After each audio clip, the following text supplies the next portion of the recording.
Welcome to the Complete Game Podcast, where we're all about baseball with Ethan Dungan, owner of Glovehound Baseball Glove Repair Shop, Rick Finley, founder of MD&I Baseball Academy, and the creator of George Foster Baseball, the MVP himself, Reds Hall of Famer George Foster.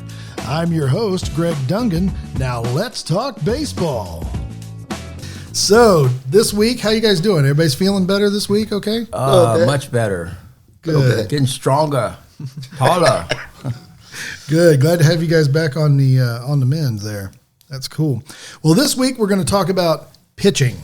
And love it. We're calling this one, Should Every Player Learn to Pitch? And we're going to tackle that a little later in the show. But we're going to start out here at the beginning with our Name 5 segment. Ooh. And last week, Rick went first, and he took all your choices, George. I know. So you can go first today. Well, Catfish Hunter had to stand out. Here's a guy that, of course, started with Oakland, and then he went to the Yankees, and he stands out because I hit a home run against him in the All-Star game in 1976. So he's always a tough customer. And plus, they beat us in the World Series in 72. So this guy, most of these guys I'm going to talk about, fastball slider. And a lot of people feel that you need more than that, but he was very effective in the fastball slider, but location. He didn't throw hard, but it's like Greg Maddux, being able to move the ball around. So he had an idea, and these guys did a lot of research on the batters. They knowing that what their strengths are, and when they really kept us from swinging the bats well in the World Series. But the one guy that really stood out was Blue Moon Odom, but he's a tough cousin. But like I say, Catfish Hunter stands out. And then you could go to Steve Carlton, the lefty with a fastball slider. And I remember one year when he had Philadelphia Phillies only won 61 games. He won 26 out of those 61 games. So you knew he's going to throw a slider, but it really was tough to lay off. And I find that today, not only when we play, but in today's game, it's tough for a right-hander to hit a left-handed pitcher who has a good slider.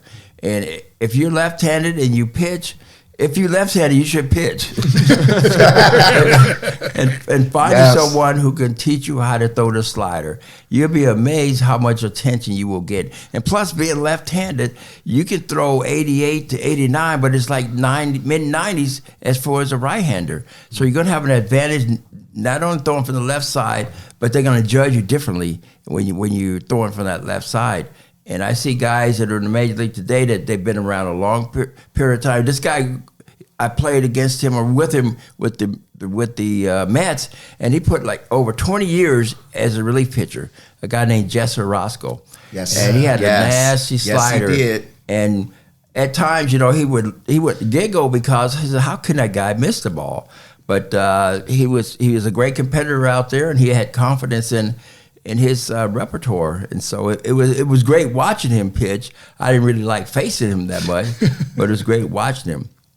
These other two guys that, once again, this one guy, J.R. Richards, who played for the Houston Astros, this guy averaged 300, striking out 300 or more batters at least 3 or 4 years, and if he hadn't gotten hurt, he would have been in the compiled Hall of Fame numbers. Yes, but this guy, 6'8", and great arm and very athletic, but that fastball slider again. And you may know that it's coming, but it's still a challenge to hit. And I didn't hit high average against him, but I had a couple of home runs against him. But it wasn't a treat to watch. Go out there and play against. But he was a great competitor. Once he got good control, he was tough. You had a Nolan Ryan and a J.R. Richards in the same lineup. You wanted to take a day off.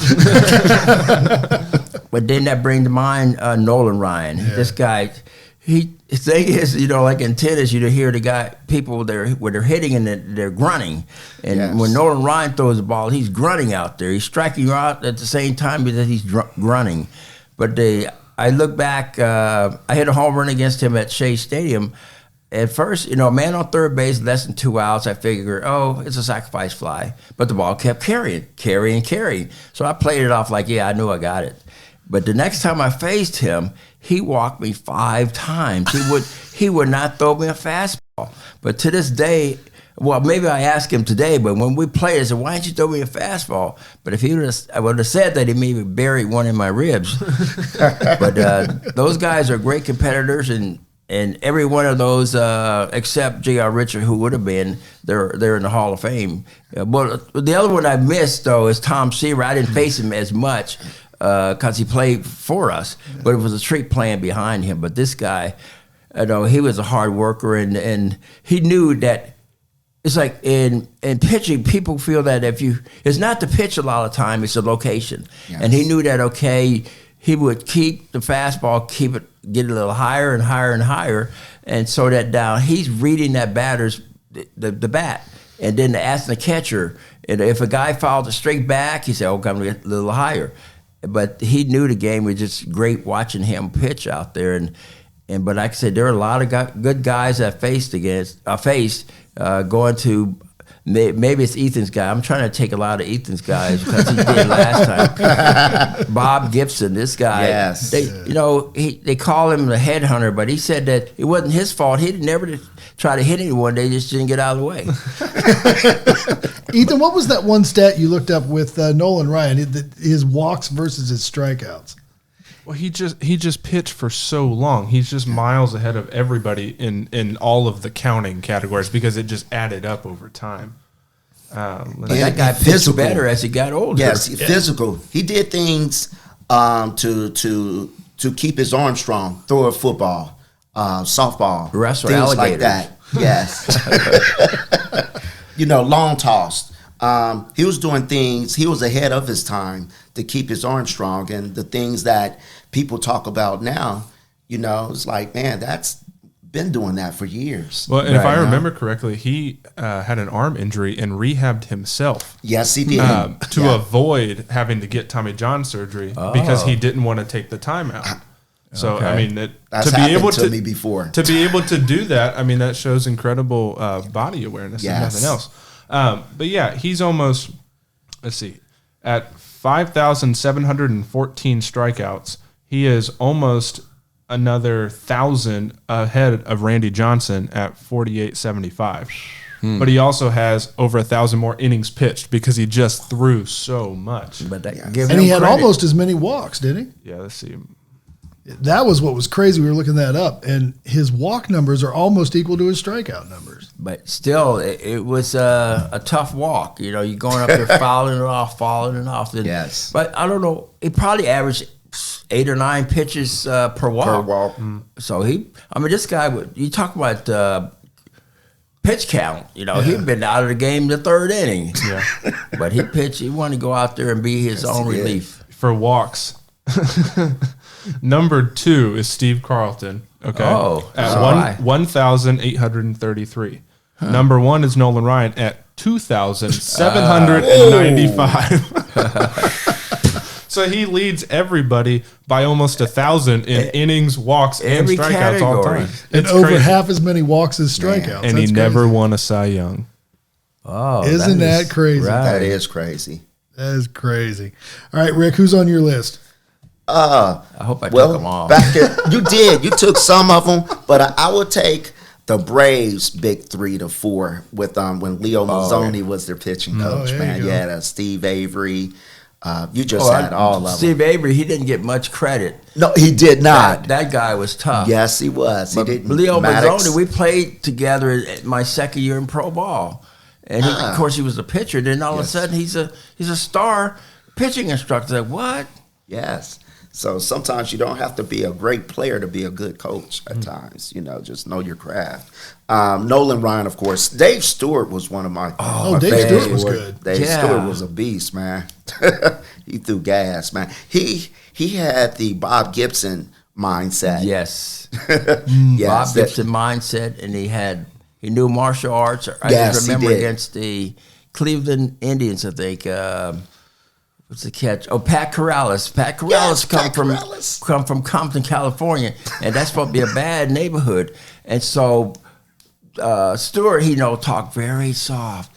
You you guys just got to break it up. You know, before Marlon Brando, hey, you guys break it up. So Pat Corral is going to go out there. Now, what are you going to do? Before he knew it, it's like Billy Jack. How did that foot get upside my head? Oh, man. Jack Morris. Oh, there you go. Very underrated. Yeah, Jack Morris was a beast. I liked him, man. When he went from the Twins to Blue Jays. Mm-hmm. Oh, but when it's with the Twins, it's 81 He shut him All-Star down. game. You know, he was throwing a splitter, and I hadn't seen a splitter before. What is he throwing me? Let me see. Chris Sales right now. We talked Sales. about We him talked last about week. him. I like Chris Sales, man. He's got that slider.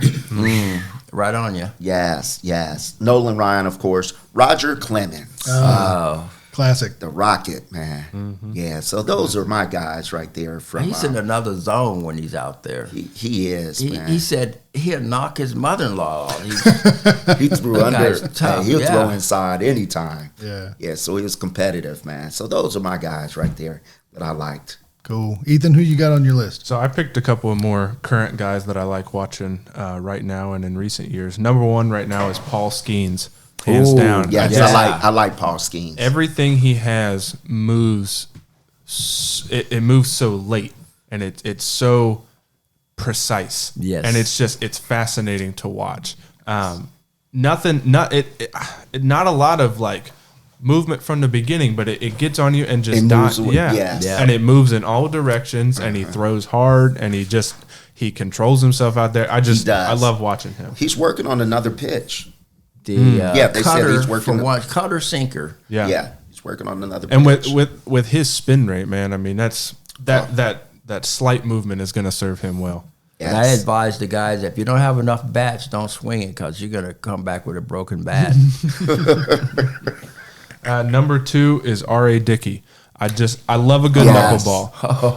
I'll watch anybody throw a knuckle. I'll watch somebody His who's not even a dance. I professional forgot throw a about the knuckleball. Negro brothers, yeah. Yes, the Negro. So honorary mention, of course, to Tim Wakefield, Yes. another knuckleballer, and then even right now, Matt Waldron. It's in his arsenal. He doesn't throw it all the time, and so he uses it not as his primary pitch, which is interesting. Okay. Number three is Devin Williams. I love Yes. that the airbender. yes, I I like love him. that changeup, man. Yes, I love that changeup. Ooh, he's got a lethal changeup. And another good changeup, Max Scherzer. Yes. Talk about being in another Yes. world when he's out there. Mad Yes, he Max, is. man. When Max was on, every pitch, and then he had Forgot about him. get everything in living color because each eye is a different color. So you may get a blue, you may get a red. red. You don't know. But I mean, he's one of those guys that calls his own pitches, man. Yes, I mean, he do. He commands his presence out Yes, he there. does. And it's fascinating to watch. And then my last guy right now is Kodai Senga with his ghost fork. So it's kind of I would call it a hybrid splitter. But man, he throws it hard and gets that late movement depth. down, and it doesn't have when they show it in slow motion, it doesn't have a lot of spin. But the American hitters have not known what can't. to do with it, and so that's been really fascinating to watch. So I'm really excited to have him back this year. I want to see good. more Kodai Senga. Okay. Very good. I like those. Well, I spanned lots of the. I got guys that I've seen on film, but I haven't seen in person, and I've got some other ones one that's not too far back. So I'm going to start with Walter Johnson. Walter Johnson. Because Who's Walter Johnson? Oh, I love that. I love that lazy windup. is that Big Train? They call him Big Train. They talk. Yeah. Yes. Can't He, stop a train. He used to, the big Yeah, the sort of big- easy oh, yeah, windup and yes. this sort of sidearm throw. And I watched a thing on him, and they showed. I don't remember who the quote was from, but the quote from the player was, "Yeah, we saw that lazy windup, and we thought, oh, we had this. Next thing I know, something went past my face faster than I Right. could see it, and I knew we had an arm." Right. And he just never looked like he was working hard. No. Just easy going, whatever. But he threw hard, and he threw a long time. Good movement on the ball, from so- what I heard. Yeah, that's what I was told. So, and then I like pitchers for different reasons. Goose Gossage had an epic mustache. I just loved his Okay. look. I was a kid, and I just remember watching him pitch, and he had that look that was Catfish Hunter was kind of like that too, but Goose had this look on his about him that was different from all the other pitchers, and I dug that scowl on his face. Yes, he did have a. I like Goose. But there's a guy, Terry Forster and Goose Gossage played for the White Sox. And of the two, I'd rather face Goose Gossage, even though Goose threw from the right side, because Terry Forster had that breaking ball that it hit more right-handers than left-handers. But Goose, he'll come right at you. And I like his aggressiveness. And if he throw up it in, he just walked towards you like next time may hit you.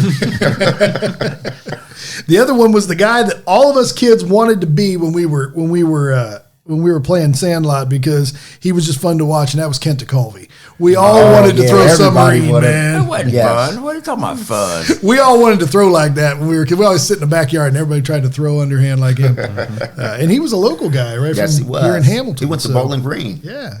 Yes. So Kent DeColvey was one. Phil Necro. Ethan and I both shared the love of the knuckleball. I love watching people throw knuckleballs. It's just fun to watch. Yes. And then my last one was Francisco Cordero. I liked Francisco Cordero because of the way they brought him into the game. If you were ever at the ballpark when they brought him in to close, man, you're in the ninth. You've been at it all night long, and you're up maybe a couple of runs, and you got to shut it down, and all of a sudden, all the scoreboards erupt into flames, and he comes running in from the back, and it was just cool the way they brought him in. Well, you should have liked Al Rabosky, the Mad Hungarian. There you go. He put on his little act, and between him and me, so I would step in and out of the batter's box, and he would go back and get the rosin. He'd like meditate behind the mound, and he'd throw the rosin down. Then he'd come to the mound, and I would step out, and then finally he got frustrated and threw at me out of the batter's box. So that we put on a little show. Okay. What about Mark Friedrich? Well, Big Bird. Well, of course, he was in the American League, so I faced him. Oh, yeah, I faced him in the All-Star game. Yes. I got an RBI against him. And then we played kick glove game against the Detroit Tigers, and one game at each place. But Mark, he was a phenom. Yes. A couple of honorable mentions. Obviously, Tom Seaver was one that he was the first really good Reds pitcher that I remember being able to watch on TV, because I was just a kid, and even though he wasn't there all that long, he was the stuff when I was a kid. So we used to watch him. And of course, the great big long serious delivery, leg drive, man. Yeah, serious leg drive. Yeah, he was dropping with a drop and drive. Drop and drive. If his right knee wasn't dirty Touched after the game, yes. he knew that he wasn't getting low enough. Yep. And then also another guy you played with, Gaylord Perry. Oh, Gaylord, he's a slickster. Did I say that? Yes. No, he had Marshall and Gaylord Perry in the same rotation. But the thing is, those guys are your teammates. So in spring training, you want to get extra hitting. And they played in spring training like it's a real game. Like, Ron Hunt. Ron Hunt, I didn't know that he had like a pad around his waist. Because this guy get hit like 30 or 40 times a year, but I didn't realize he had a pad. So Marshall said, well, since you need to get ready for the season, so he would hit him. But I never did want to hit against those guys in batting practice because, the good one is Brooks Lawrence, but he was a pitcher with the Reds, but he was working the front office, but he would come down and throw batting practice to us. So Griffin and I got in there. We hit ball out of the ballpark against him. We give him one another high five. And this guy still had that anger in him. He said, you guys got to hit again. That meant he's going to knock us down. I said, no, I'm done for today. Bye. I said, why is this guy so moody? That's funny. Yeah, I watched a thing on Gaylord Perry on YouTube, and the guy who was doing the documentary was making a point to show that a lot of times he really wasn't necessarily throwing junk, but he made you think that he was. Psychology. He was very, very good at psyching you out and making you not sure what was coming in there. Well, Mike Scott with the Astros had 120 one year, and Gary Carter was always complaining, but the first pitch was always straight, right down the middle, and then after that he would, doctor it up, But he was a tough customer. But you got to, like with Gaylord, you got to get the first one or hit the dry side. Hit the dry side of it. They talked to him one time, and he was talking about one of his favorite places to put it was under the cuff of his pants. Like he would go down to adjust his sock, and he would be able to reach underneath there. And it was one place that the umpires didn't always check was down underneath the cuff of his pants. I'm not sure, but I know they had it. Oh, because one day I mistakenly, we were in Japan. I forgot to take my jacket over, and I was wearing his jacket. And I said, "What is all this stuff on the jacket?" And it was so cold, it was frozen into his jacket. And everybody said, "You better take that jacket off before Gaylord comes back." I said, "What's the big deal?" He said, "That's where he has his stuff right there." That's funny. So you finished the season last year, exhausted from all the travel and the tournaments, and you tossed your gear in a bag where it's been sitting all winter. Now you're ready for another year, but your favorite glove that fits just right is an error waiting to happen. The leather's dry, the laces are brittle, and this year you're on a new team with new colors, and it sure would be cool if it matched. Well, wouldn't it be great if you had a glove guy who could help you out with that? You do. His name is Ethan, and he owns Glovehound Baseball Glove Repair Shop in Fairfield, Ohio. Just contact him at glovehound.com and upload pictures of your glove. He'll give you a call back to talk it over, and then you can send it in for a repair, relace, recondition, whatever you need. If you're in the area, you can even just stop by the shop. That way you don't have to bother with shipping, and a lot of times he can even fix it while you wait. Rawlings, Wilson, Mizuno, All-Star, Nakona, he's seen them all, and he's helped players at all levels, from beginners to pros. Last year he worked on a glove that Jose Trevino used in the World Series, and he can help you too. You can find Glovehound on Google, Facebook, Instagram, YouTube, and on the web at glovehound.com. You're only going to get busier, so reach out today and give your glove the love it deserves at Glovehound. All right, so our main thing segment today, question: what does it mean to be an effective pitcher, and should every player learn to pitch? Rick, why don't you start us off? Well, first, I think that kids need to learn how to throw and catch first before they get to pitching, and throwing with accuracy and learning how to use a four-seam fastball. A lot of kids don't know how to determine between a four-seam or a two-seam. And so you see young kids, first thing, they just gripping the ball, and most of it is on a two-seam. So when they throw, guess what happens? Two-seam runs away from you, all right? And they wonder why they can't hit their target. I said, because you're throwing a two-seam. Four-seam fastball, more accurate, you can control the ball a lot better. And I think starting kids off with learning how to throw with a four-seam, control fingers, flips, whatever, to help them stay behind the ball when they throw. So that's one of the things that I would be to start off with before pitching, and then from there, looking at their balance, and things like that. So everybody thinks about strikeouts when they think about pitchers, but is that the best measure of how effective a pitcher is?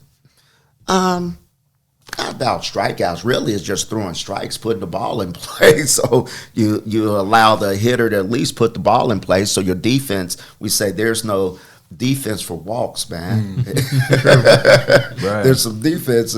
You keep walking, kids gonna be bored, man.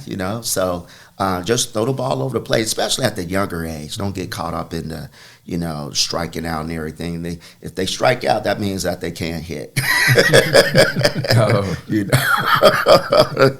You're doing your job. All you got to do is put the ball on the plate, let your defense play, keep the game fun, keep it moving. But really just teaching kids how to throw, and there's all kinds of variables at the time. You could use a box, X, whatever. If a kid doesn't have no one to throw to, you have all kinds of contraptions now that kids can use to learn how to throw and all of that.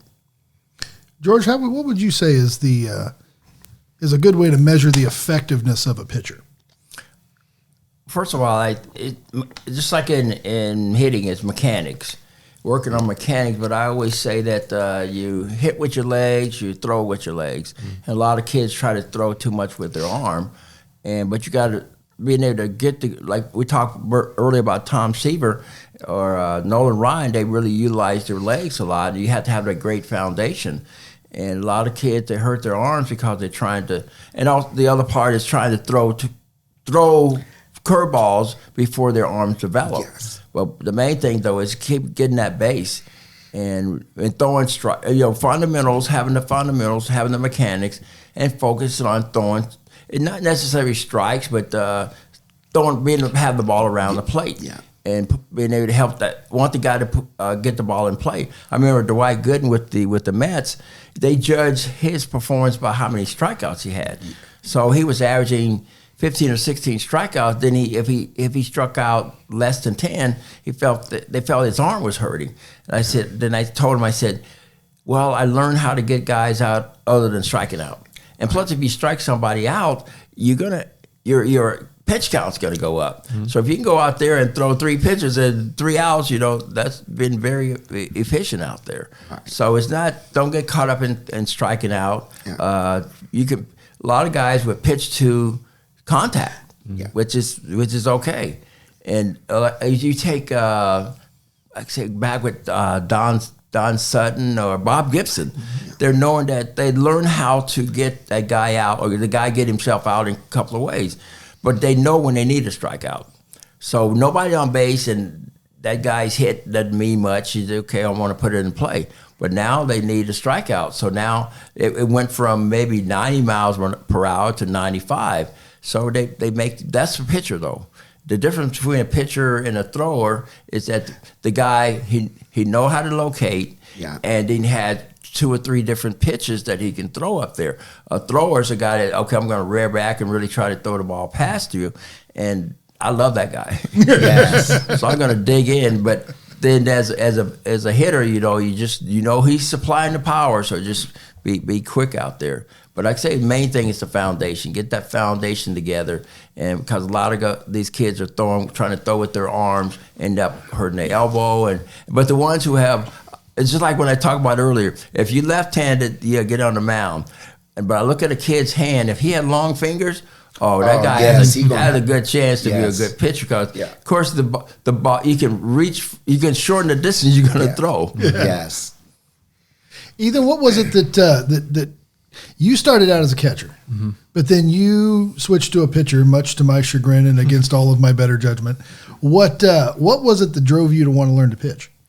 Well, first of all, when I started catching in high school, my left index finger turned purple from catching bullpens. Well, from catching pitching machines more than anything. That too. And I was without a glove. Yeah. I was like, man, maybe I could throw a little bit. But I always loved throwing. I'll throw anything. I'll throw bottle caps. I'll throw football. Anything. It doesn't matter if throw a fit. That's how you threw a fit. But I just love throwing stuff. I love playing catch. I'll play catch with a wall if I have to. Yeah. It's just something I love to do, and I love making the pitch move. That is so much fun to me because I was never a guy who had a lot of velocity. I wasn't super short, but I was relatively stocky. I don't have long arms. I don't have long legs. So if I can't throw hard, maybe I can make it move. And so that was my thing, and I really enjoyed doing that. But when we come back to what makes a pitcher effective, it's getting outs. And that doesn't always mean strikeouts, like you were saying. I mean, Greg Maddux was a very effective out getter, and he wasn't necessarily a huge strikeout guy, and he didn't throw a lot of pitches. Now they call, if you can throw a complete game in under 100 pitches, they call it a Maddux. They named it after that, right? So, I like the distinction between thrower and pitcher, because to be a thrower and a guy who's just going to go up there and throw hard, that takes some natural talent, especially at the younger age. But if you're one of those guys like I was that wasn't so naturally gifted, you can still be a pitcher and learn how to pitch. In a different way. So I really like that distinction. And then going back to what you were saying about learning how to pitch and catch, I think that's one thing that gave me a big advantage was because I was a catcher. Right. I just had that natural throwing motion. I had a clean throwing motion, and it didn't cause me problems later. Yeah. And so I think just developing the throwing motion first, at that young age, it's going to come into play all over the field. And I think that cannot be overlooked. I agree. Another thing that I think that as young players, are they moving up, let's say between 9 to 11, and I always have to let parents know, don't think about velocity all the time. I say, hey, my son doesn't throw hard enough. Right. Coordination. Their bodies are still growing. 100%. A lot of kids don't know how to coordinate and know how to rotate, know how to extend. They throw with their, like George said, they throw with their upper bodies versus using their lower half. So sometimes I have to go and give them drills to help them use their lower half. Rotational, how to jump from one side to the other, like doing skaters and stuff like that. Yeah. So they can learn how to hinge and stay in their backside. So a lot of people that teach pitching all the time, they forget the movement part of it, and they think it's all about the mechanics of that, and it's not that. You got to look and see how the kid moves first for them to be able to throw. Because they don't all move the same. Because they don't know exactly. Not everybody moves the same. Right. So sometimes they put the cart before the horse, and started going back into basics. And then once you do that, I have a lot of kids that come to me now from want to pitching. So remember what I did with you the one time you said you struggled and everything. So what I just said, relax, man. We just throw catch. the ball and throw catch. And you see their natural athleticism come out. And then you can slowly get them to do what their body wanted kind of mold to do. it into pitching. Yes. I like and that. So, I like and that. then those are things that I see as I'm growing. I learn from, I tell parents this and the kids, I learn more from you than you learn from me. Well, because it's one more movement profile in the library. Yes, I like and my library is, I know how kids move, because that's the first thing you got to do is build the foundation first. If you don't build the foundation, then everything else is going to come down. It's not going to sustain itself. You should have been paying Ethan. I say, where's my cut, Rick? I want royalties on that movement profile in there. That's it, man. But back to throwing strikes, a lot of kids focus too much on throwing strikes than the fundamentals. You found that that's the byproduct. Byproduct Yes, it is. throwing strike, but you have a good foundation, you can end up being more consistent.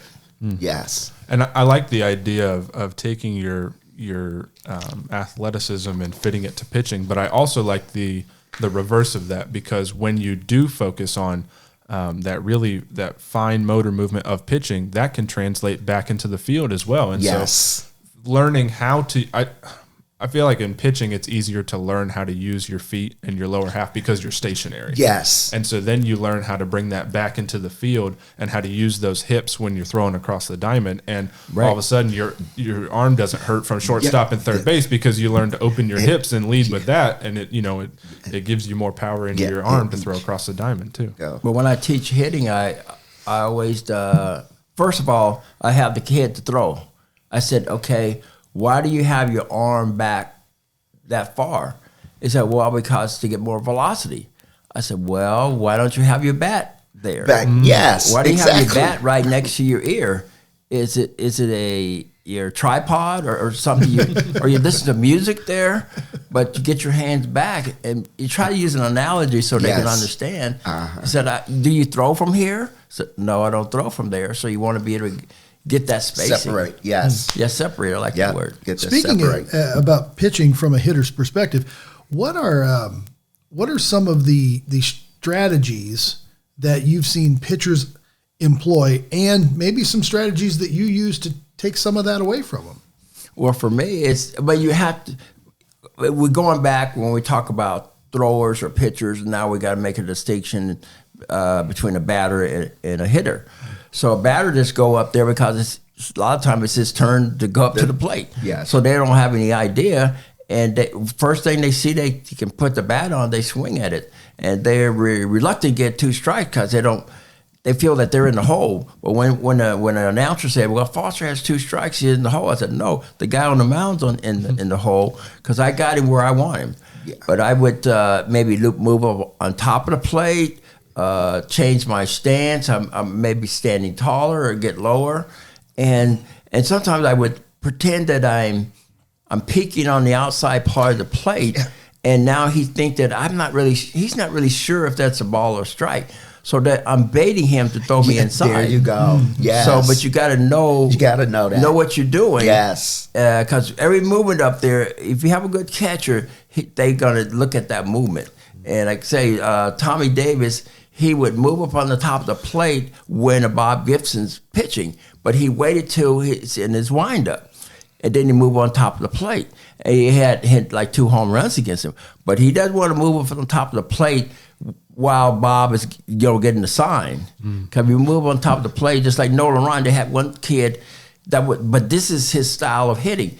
He would move towards the pitcher, move his feet towards the pitcher when he's getting ready to hit. But Nolan thought that, well, this guy must not think I'm throwing that hard. So let him see how hard I'm throwing. So they hit him in the ribs and say, okay, you're trying to show me up by moving up in the batter's box. But it's just learning.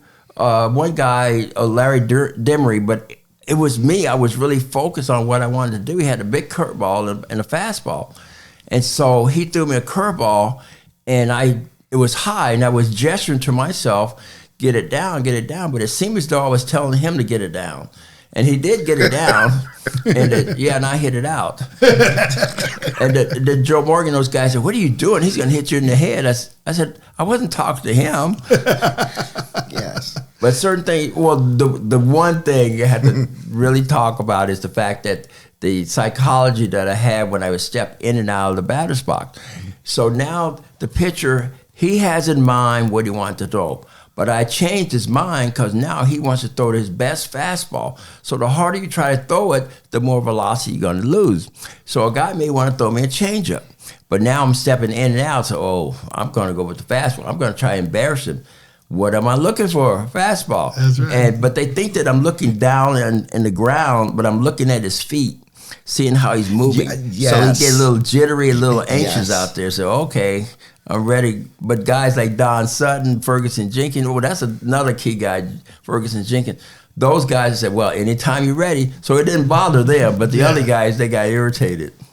What are some of the ways, Rick, that you can teach pitchers to recognize batter behavior and try and throw them something challenging instead of what they want? This is funny you say that.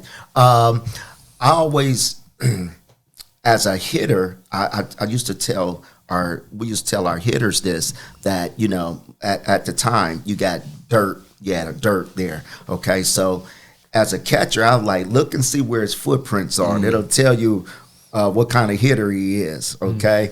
And so as a hitter, I used to tell our hitters, guess what? Every time you step in and out, smooth that area out, right, so they don't know where your feet gonna be at, man. That's how. And then you could drag a bunt down or whatever. So just looking at where that catcher pitcher communication, man, is key. To how you can get guys out and everything, and just look at their swings. For me, being a pitcher, I can see what guys' strengths and weaknesses are. I can throw soft away, come in hard inside, and then go hard away, or whatever you want to do to keep them off balance, because that's what it is. It's about strategy. The hand position a lot of times indicate to where the pitcher guy. If a guy had his hands up high, he's going to have a challenge hitting that ball that's low. Yes. Of course, the guy had the hands low, going to have a challenge. So I try to tell the batter hitters to have their hands at least letter high. Yes. But if they're lower or higher, then it's, and having talked to the catcher, looking at his hands. But the number one thing I did, and the pitcher could do that, thrower could do that, I would go and watch the guys if you take batting practice. But that helped me as a fielder, because of knowing that, okay, the scouting report said this guy's a pull hitter, but I don't know if he's pulling the air, pull on the ground. So that make a big difference. So now if the guy pull on the ground, I don't mind playing more towards the line. But if a guy hit the ball in the air, pull in the air, it's more going to get a fade on it, going to go towards center field.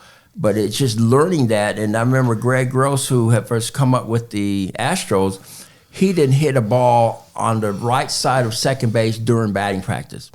So if he's doing that during batting practice, That's his game plan. So as a center fielder, they wanted me to play right center, staying in right center, but I moved to left center. It's a line drive right to me because I already had done my scouting. Yes, Right, yes. So then let's talk about when the idea that should every player learn to pitch? I would say, yeah, well, have the experience because you never know as you grow that you may end up become pitchers. And there are guys who've gone from the outfield to the mound, and been a great closer. And as a scout, I was doing some scouting one time for the Japanese team, and everybody's going to go after the best hitter or the best pitcher. But I go after a guy that has a good arm, but not showing any promise with the bat. Right. So I can turn that guy into a pitcher because nobody's out there trying. Oh, I want that guy. I'm not gonna recruit that guy. But I said, that guy has a great arm. Yes. So now get him on the mound and teach him the fundamentals of the fundamentals, and then teach him certain pitches because you don't really need more than the fastball, slider, and Mariano one pitch. You've been able to learn that, you're going to be a Hall of Famer. I mean, you got a guy like Kenley Jansen was a catcher. Oh, that's right. Yes, That's sure right. was. He's carved out a great And that career cutter, as a closer. right? Yeah. Who was the shortstop for the Reds? And he's Trevor Hoffman, ended up being the closer. He came up as a shortstop, I believe, for the Reds. Trevor Hoffman, and they ended up sending him to San Diego. Yeah, he's a Hall of Famer. Yeah, There was closer. There was Yes. another one that pitched for the Dodgers. He was really into kinetics. Mike Marshall. Oh, okay. Mike Marshall. Yes. So that guy, he was an outfielder, and he came in, but you never, like say, teach him now. I try to teach, like, have a guy try different positions. Yes. Because the one that he likes may not be the one that he's good at. That's it. And that's the fun part. When Yes, I was it in is. high school, I had my shortstop, second baseman, and third baseman rotate. Because the second baseman, I put him at third because he didn't catch the ball cleanly. So I can put him at third, so he can just let the ball bounce off his chest and then throw him out. But I wanted a guy at second that has sure hands because you want to turn a double play. Right. And then my third baseman he's tall and he had a lot of range. Right. So I said, wow, I was like patting myself on the back. What a great decision here. So when you work with a pitcher, let's say a kid's trying out pitching for the first time, and he shows a little promise, but you want to help him be competitive. You want to help him actually stand a chance at getting some outs out there. What are the first? You mentioned the 4-seam fastball. Working with that, what are some of the first pitches you teach to teach him to move the ball? 4-seam, 2-seam changeup.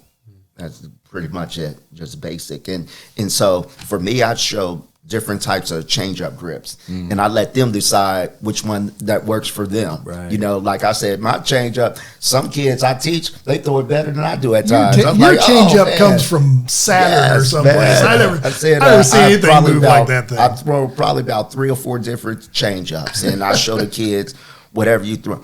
Another thing too is a lot of kids can't throw a circle change because their hands are too small, or they don't know how to grip it, or pronate it. It comes off here. So I give them some other grips that'll help them, like more of a Vulcan type grip. Yeah, I remember you showing me that 3-finger trophy change. Yes, and I throw about the 4-2 seam, and so give them different things to look at. And I was like, hey, throw it, man. You don't have to grip it tight, or you can choke it, or whatever. You don't Just have to let be it perfect. Yes, exactly. I tell let kids it that move. you don't have to throw a strike to get a strike. Yes. And you throw that change up in the dirt, they give them a chance to swing at it. Thank you. Yes.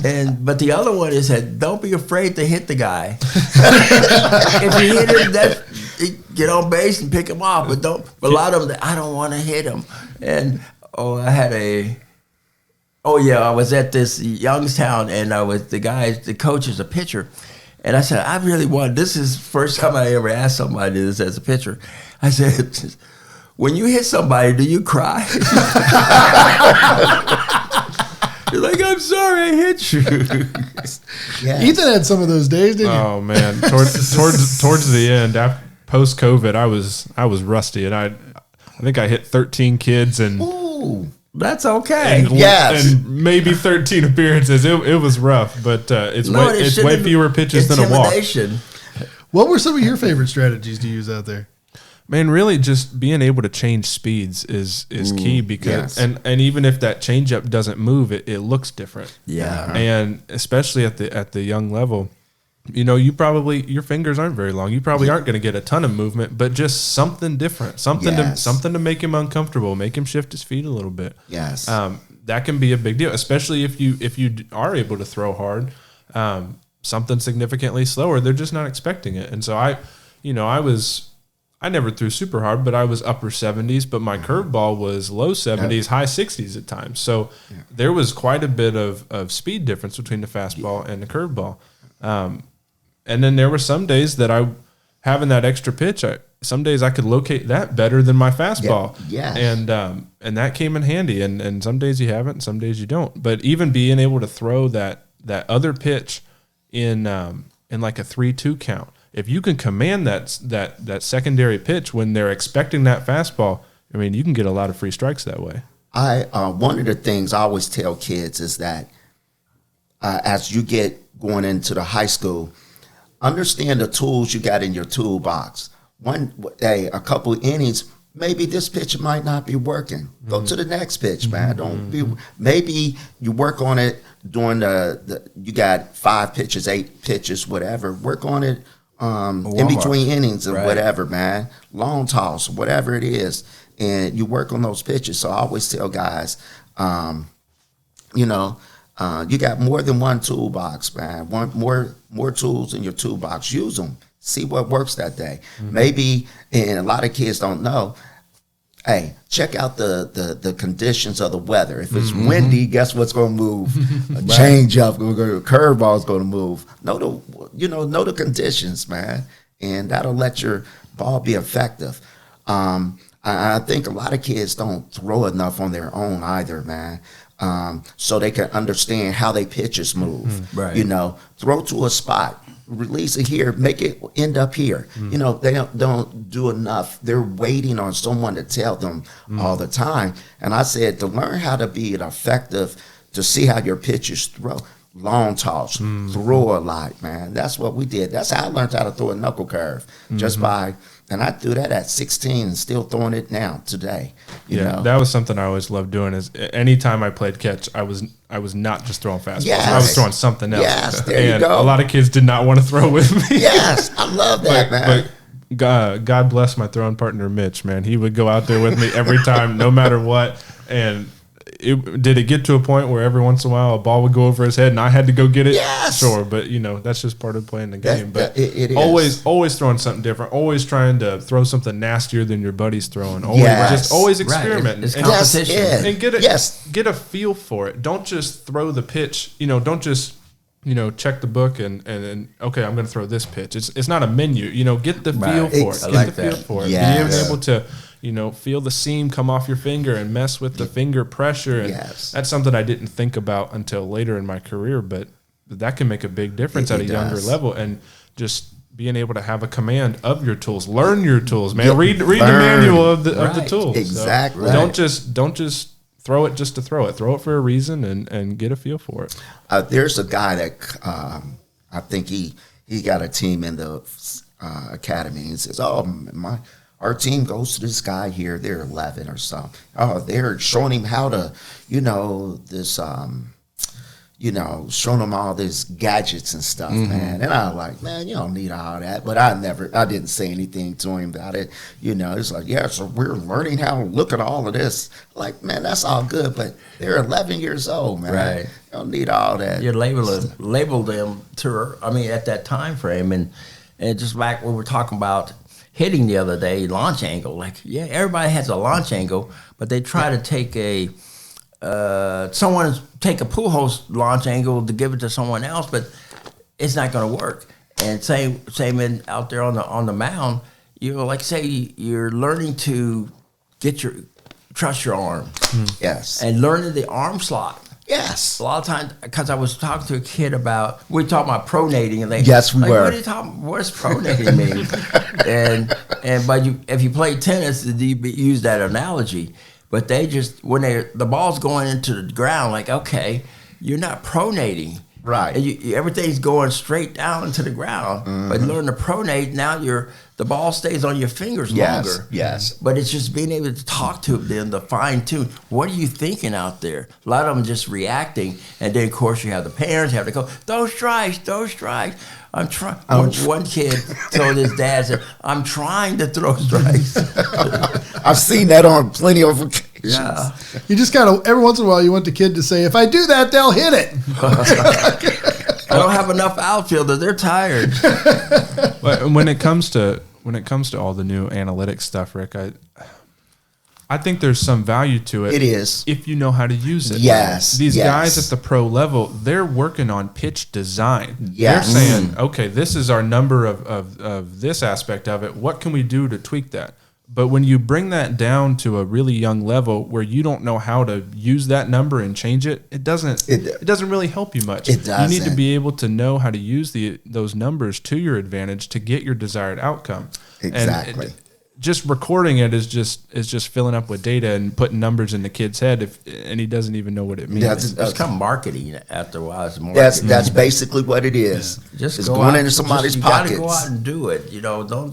I mean, you think about it, you got to actually go out and do it. I just knew growing up, I think I drew the shortest straw because I always had to catch against Geronimo, and he threw hard anyway. But what is he doing? Playing with the knuckleball. But then I said maybe I gave him credit for helping me to hit the Negro Brothers or Charlie Huff with the knuckleball. And so, but that guy threw hard and nobody wanted to play catch with Geronimo. They were like, I'm standing there like, I guess I'm the chosen one. Oh, bless your heart.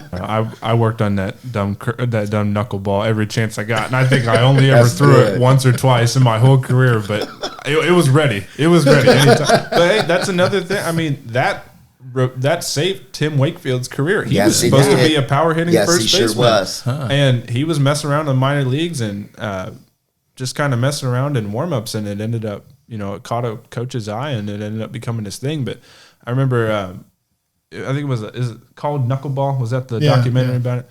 He said when they switched from metal bats to wood bats in college, he said that's what did it for him. Yes. He couldn't hack it after that. But he carved out a long career with that pitch just from playing with it. Yes. And it worked out. R.A. Dickey came to it through backdoor like that too. Similar way, I believe. Similar. Yeah, just playing around with it. Ethan is more than my podcast partner. He's my son. And like every baseball parent, my first priority was his development as a player. Every year, we'd start out with a new coach and a new team, making new promises, only to end up playing the same old tournaments with little to no practice in between. You know what I'm talking about. That's why I'm so thankful that we found MD&I Academy. I first met Coach Rick over a decade ago when Ethan was just a kid, and I'll never forget the relief I felt watching his first lesson. I knew right then that no matter what team he played for, my son would have amazing, consistent instruction from someone who cared. Rick has trained baseball and softball players at the select, travel, and even college levels, so I knew that Ethan could continue his excellence through training approach for his whole baseball career. He learned hitting, pitching, catching, fielding, and more all in one place. Most of all, he learned to love the greatest game in the world and how to play it with character and integrity. MD&I is a first-class facility with plenty of tunnels for hitting and pitching instruction that open up into large areas for teaching fielding, base running, speed, and agility. They even have a weight room for strength training. So if you're wearing yourself out running all over town to multiple teachers, or worse, you're counting on that new select coach to actually develop your child, you need to check out MD&I Academy today. Go to mdaiacademy.com and contact Coach Rick to learn how you can get all the baseball instruction you need from someone who cares about your favorite player as much as you do at MD&I Academy. Okay, so we're going to move on to a new segment today that we're calling Skills and Drills. And the question is, what specific skills should young pitchers work on, and what drills do you use to teach those skills? I I would teach the same thing. They're down on their throwing knee, so they can take the lower body out of the equation at the time. Because a lot of them try to use their legs too much at the time. Well, but I guess the main thing is learning your body parts and what parts is being utilized. And for me, I just feel the rotation is very important. Yeah. And that's why I said build your core. And you can do things, sit-ups or planks to build your core. And once again, to get away from you using your arm, and the rotation itself really throws the ball. And I tell people rotation really hits the ball. Your arms are just an extension of that. Yes, sir. And once you learn that, I mean, look at when Tom Seaver, when he finished, his right elbow's over his left knee. Yeah. Ferguson Jenkins. So those guys, they didn't get injured that much because they had sound fundamentals.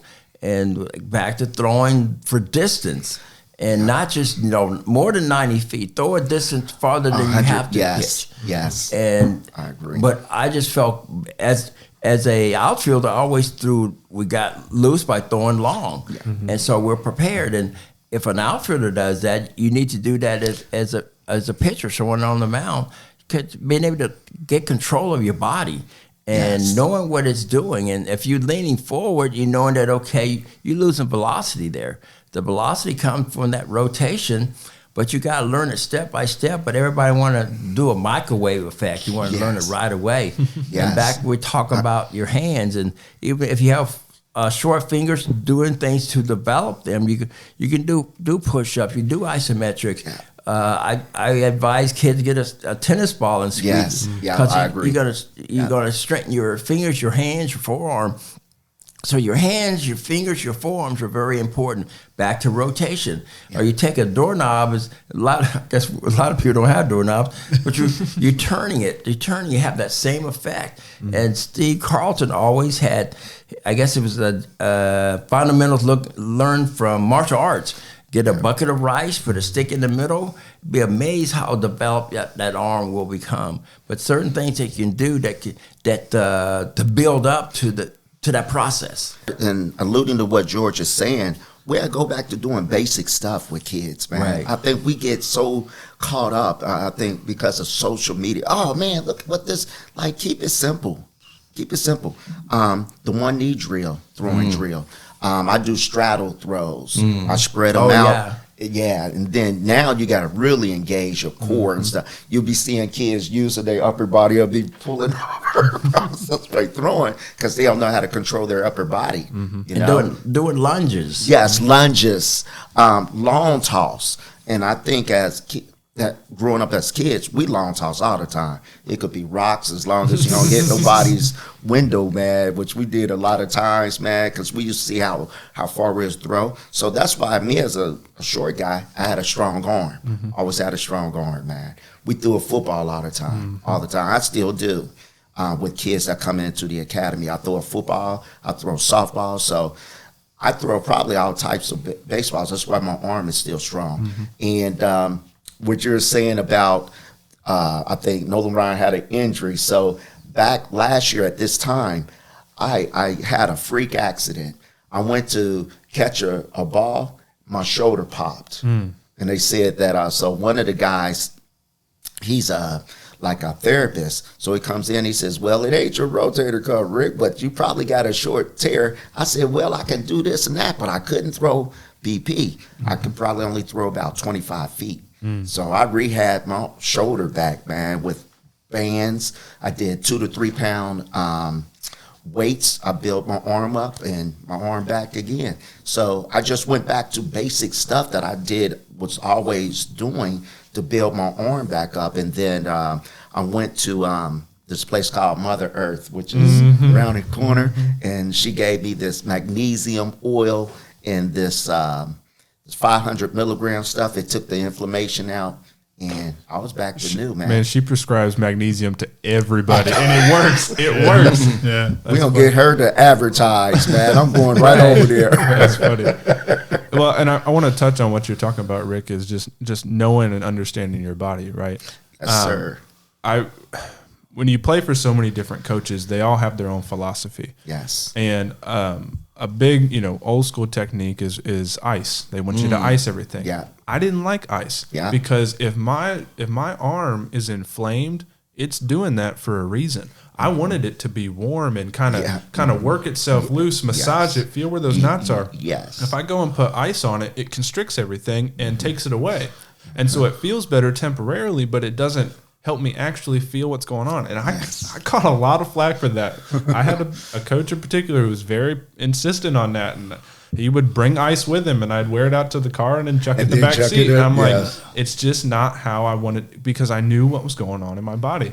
And you know what? That translates to later in life, because there are times that, my wife will complain about, oh, well, this is stiff or this. I'm like, oh, it's your hamstrings. It's this. She's like, how do you know that? I'm like, how do you not know that? It's just from getting to know your body and how it works. Yes. In terms of particular drills, anything that is shoulder hip separation. Yes. And that's something I didn't learn until studying different throwing motions in other sports as well. The shoulder hip separation is every sport. It is. It's every sport. And I'm surprised that football is just now working its way into baseball. You would think it would always be around, and I don't know if maybe it's because people don't do it casually as much. So now it's a training technique, where before it was just a hobby you do with your buddies. Right. But now, that's in every coach's bag. They got a football in there, and that wasn't around there, even 5 years ago. Yeah. But I really had an epiphany when I was watching a video. They were talking to a bunch of different, great quarterbacks. They don't have a lot of arm injuries.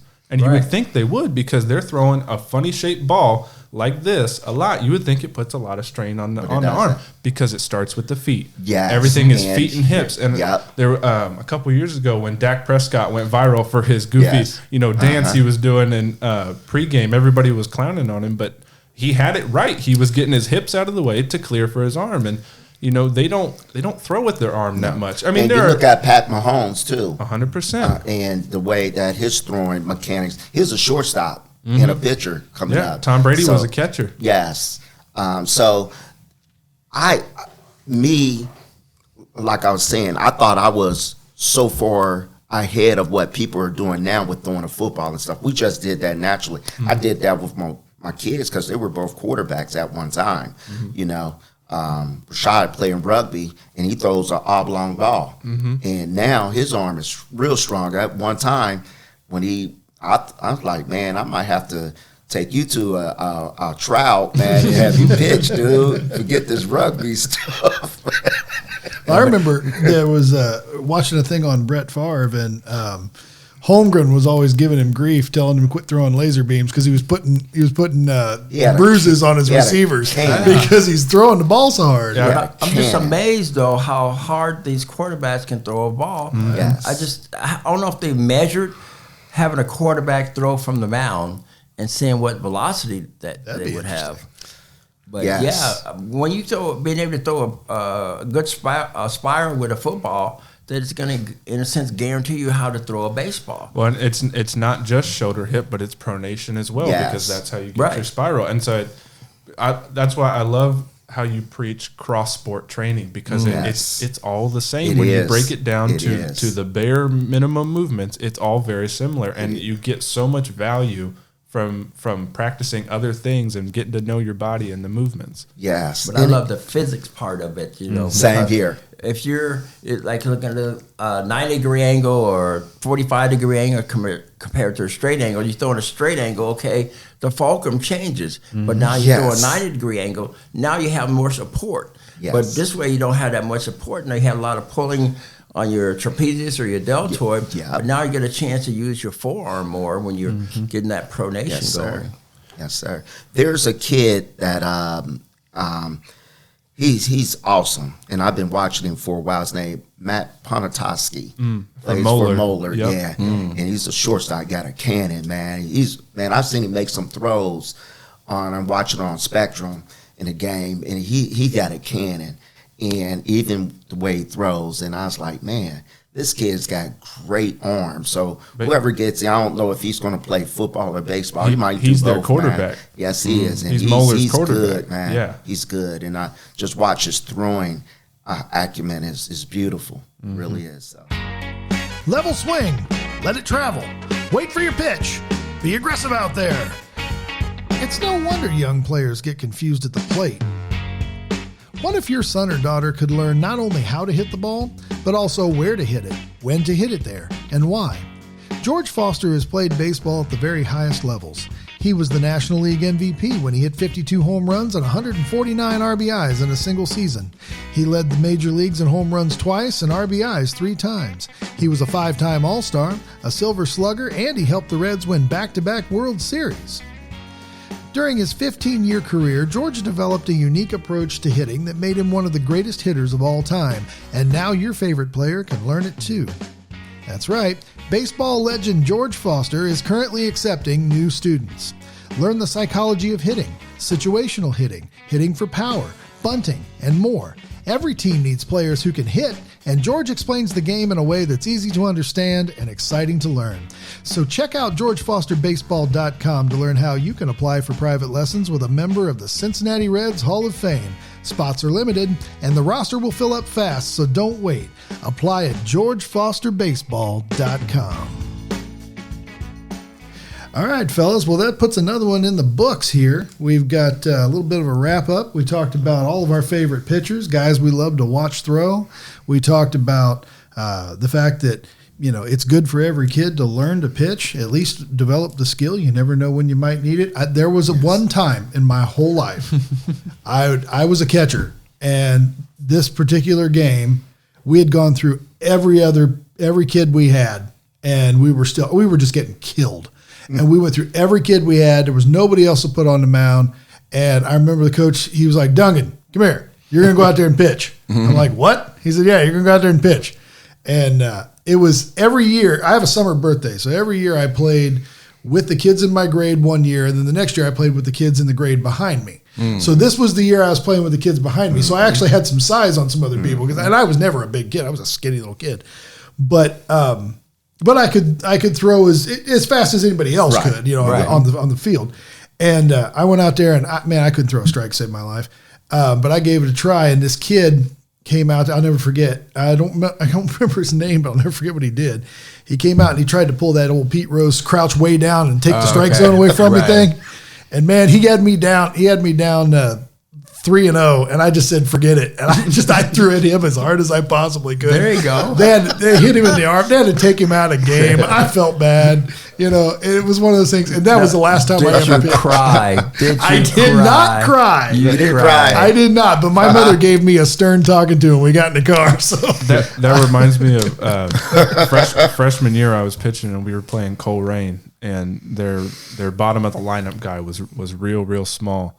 And I couldn't locate it, and I drilled him right in the thigh, and he fell down, and I felt bad, but I was like, I don't know where a strike zone is. I can't find it. Don't make any excuses. So he got on base and whatever, and later in the game, somebody hit a ball down the right field line, and he was playing right field, and he went hobbling after it. He couldn't get to it, so the next play the coach pulled him out and sat him down because he couldn't run anymore, and it was because I hit him in the leg before, and I was like, well, I guess that's the long game strategy. I don't know.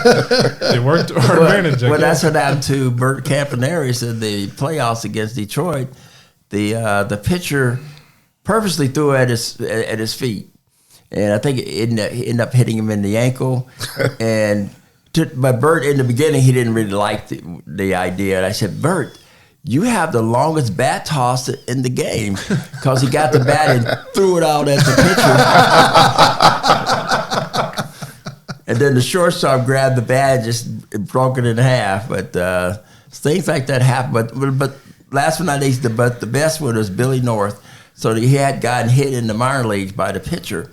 And so now they both in the major league now. So Billy North, he was a switch hitter, so he swung at the pitch. He let the bat go on purpose, not trying to hit the guy on the mound, to go out there to pick it up. Make the pitcher think he's picking it up.